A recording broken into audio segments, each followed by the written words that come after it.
Zdaj pa bosta Ana in Zdravko Lidl spekla rdeče palačinke in to iz brezglutenske moke. Zanimivo, slastno in uravnoteženo. Vas zanima, zakaj so palačinke rdeče? Poglejmo skupaj.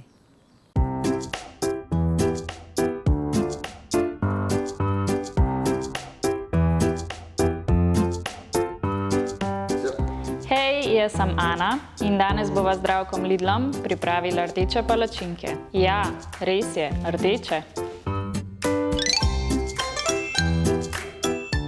Za barvo bo poskrbela rdeča pesa. Če pa želite zelene palačinke, pa peso lahko zamenjate s špinačo.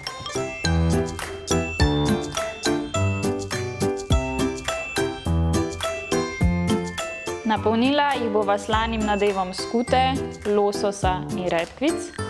Lahko jih napolnite tudi s čimerkoli drugim slanim ali pa sadjem in jogurtom. Z Zdravkom vam želiva dober tek!